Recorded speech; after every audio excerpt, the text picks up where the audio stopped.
Welcome to the third and final episode of Tile Style Profile. It's been a couple of weeks now since we were last here in Sandbach with Kelly and Martin, and this fantastic renovation project is now nearing completion.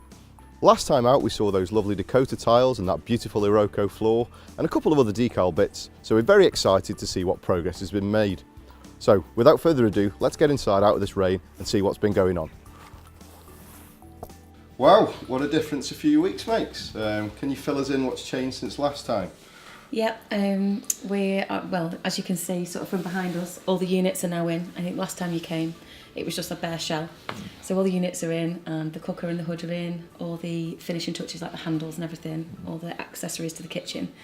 We were really pleased with that, really pleased with how the work surfaces have turned out and the centre island wood work surface has worked out. What's really nice about the centre island is it started to crack and the oak has started to So very in keeping with that industrial aesthetic that you were going for. Yeah. As a whole, are you happy with how the project's come along, and does it meet your expectations as what you had in your mind's eye before you started? Yeah, it definitely does. It was a real rush at the end just to get it finished in time, but I think where we're at, we're pleased with so far. Primarily just the cosmetics now, it's just a lick of paint really, all the major stuff's been done, hasn't it? Yeah. That'll be down to you then, Martin. So, no, I'll look after that. I don't like paint. So, as a project as a whole, what was the biggest challenge that you encountered? I think for us, the biggest challenge was the plastering. Yeah, we had a few issues with the plastering. Yeah, I think you mentioned that last time. And still to this point, that was the biggest issue. Right. But as soon as that was done, I think we hit a wall, I think, before the plastering, and then I think once we stepped over that hurdle, and as you can see, there's still a bit of bare plaster now. We've been finishing just bits. Once the windows went in, we had to finish the reveals.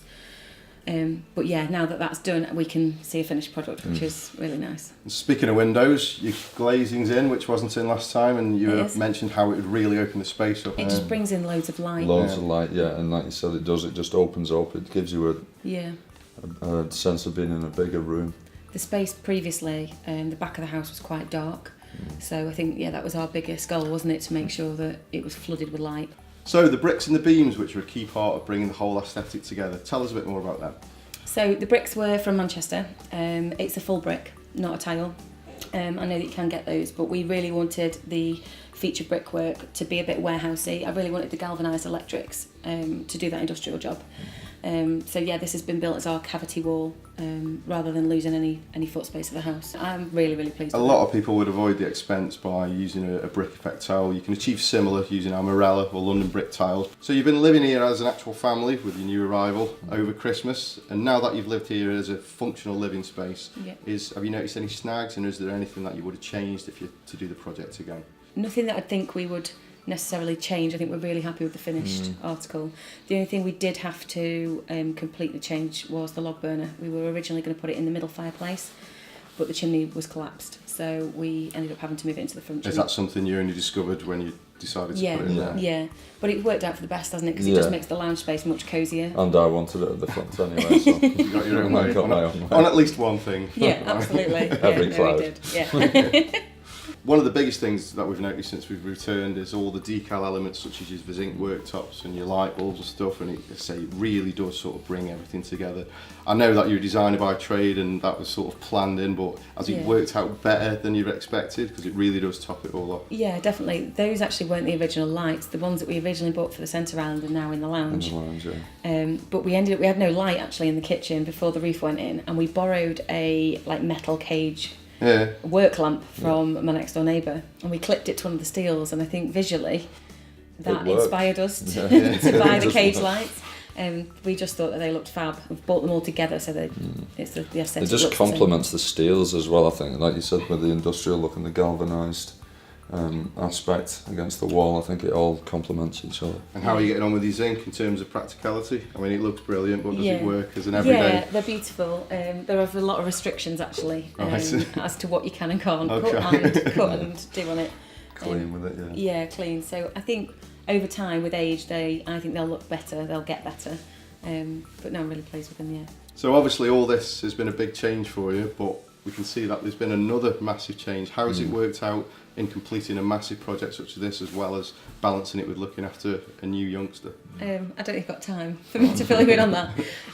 Yeah, it was a challenge right up, you know, I was obviously heavily pregnant right up until the last minute, but everything has stopped. Most people are pregnant until the last minute. Yeah, That's how it the works. last minute of the bill. The windows went in the day actually before my waters broke, so we really were cutting it fine. Well, you've done really well to get it all finished in time for his arrival, and like I say, it looks like it'll stand the test of time, and you know, definitely. especially these tiles will be in place for when he's old enough to buy a house of his own. Well, all that remains to say is thanks for being such good sports and letting us into your home and to view the progress of your wonderful project. And as a token of our appreciation, we've got you a little gift. Oh, thank you. That's for really you kind. too, not for him. Absolutely, I think it's for, got my name on it. for baby Joseph. That's outstanding. A little That's baby amazing. for him. I mean, we've got to start him young, really, because let's face it, I can't do this job forever, especially with this hairline. He's one of the team now. But yeah, cheers guys, thanks ever so much, and we'll come back in the summer to see how you've got on with your patio. Yeah, Brilliant. perfect. Thank you very much. What an amazing transformation, eh? It just goes to show that with a little imagination and a lot of hard work, and some well-chosen products from Tile Mountain of course, that anything is possible. Thanks for watching. If you want to catch up on parts 1 and 2, you can either click the cards in this video or go to the Tile Mountain YouTube channel and watch from there. We'll be back in the new year with more Tile Style Profile and a load of other interior design based videos, so make sure you don't miss out and subscribe to the Tile Mountain YouTube channel.